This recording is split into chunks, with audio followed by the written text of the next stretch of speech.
Lisica i Roda. Mudra i lukava teta Lija sprijateljila se nekako s Rodom, pa ju pozvala u goste.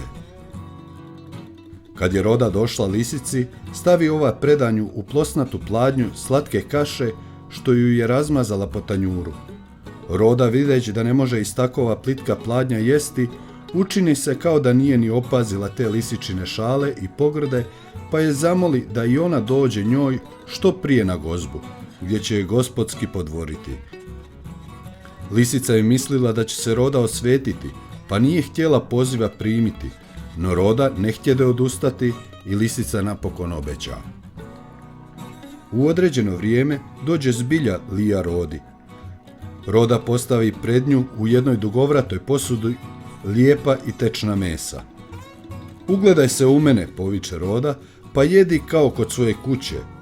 I posrče također sve sama svojim dugim kljunom, ali lisica ne mogaše iz uzane posude ma baš ništa izući, već je samo zlovoljno gledala kako je Roda izvlačila komadić po komadić. Roda je smijući gledala Liju kako se zlovoljno na svojoj stolici okreće, pa joj reče: nemoj se, prijateljice, srditi, ja se po tebi ravnam i vladam, pa te tako častim kako si i ti mene počastila. Kako ko komu plaća, tako se i njemu vraća.